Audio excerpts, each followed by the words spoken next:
আমার আহত ভাই বোনদের উপর নির্যাতন করবেন না। রক্তের বদলা নেওয়া আমরা জানি, আমাদেরকে আবার রাজপথে টেনে আনবেন না। আমরা আবার লড়াই করে গণতন্ত্র ফিরিয়ে আনবো ইনশাআল্লাহ। বাংলাদেশ জিন্দাবাদ। প্রিয় বন্ধুগণ, আমরা আজকে এখানে কেন প্রতিবাদ করছি আপনারা জানেন।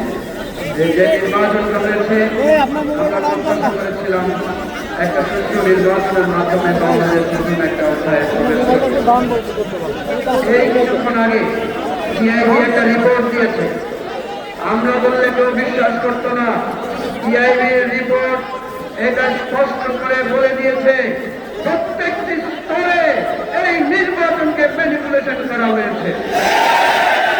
জাল ভোট, নির্বাচনের ফলাফল পরিবর্তন করা, ভোটারদেরকে কেন্দ্রে প্রবেশে বাধা দেওয়া, এইভাবে প্রত্যেকটি স্তরে অর্থের বিনিময়ে ভোট কিনে এই নির্বাচনকে কলুষিত করা হয়েছে।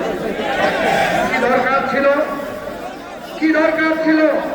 জনগণের রায় যদি আপনাদের পক্ষে থাকে হয়তো আপনারা কিছু সিট কম পেতেন, কিন্তু এত অধৈর্য হয়ে গেলেন। এই অধৈর্য নিয়ে কিভাবে রাষ্ট্র চালাবেন? আপনাদের যে কলঙ্ক তিলক কপালে লেগেছে এটা দূর করার জন্য অবিলম্বে ব্যবস্থা নেন, তদন্ত করেন। আমার আহত ভাই বোনদের উপর নির্যাতন করবেন না। রক্তের বদলা নেওয়া